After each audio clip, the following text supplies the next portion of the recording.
Amazon dijangka akan melepaskan sebanyak 30,000 pekerjanya. Dan antara sebabnya adalah AI. Dan sekarang ini kalau kita lihat AI jauh lebih canggih, jauh lebih murah dan jauh lebih pantas. So, I bagi contoh. Dulu, function AI dia boleh buat benda simple-simple sahaja. Tetapi sekarang ini, kalau kita ada soalan, kita boleh guna ChatGPT. Impaknya sekarang ini adalah kita boleh nampak ramai orang hilang kerja. Dan antara industri yang dijangka akan mengalami kehilangan kerja adalah industri teknologi. Nombor 2, industri customer service, di mana AI boleh digunakan untuk menjawab soalan-soalan. Selain daripada itu, kalau kita pergi ke mamak sekarang ini, kita boleh scan dan robot akan menghantar makanan ke meja kita.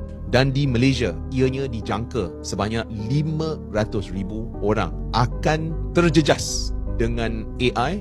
So guys, apa yang penting sekarang ini adalah kalau boleh cuba pelbagaikan income masing-masing. Dan kalau boleh, cuba startkan bisnes. Dan saya telah tulis buku bagaimana untuk start bisnes yang berada di biak kuning kat bawah.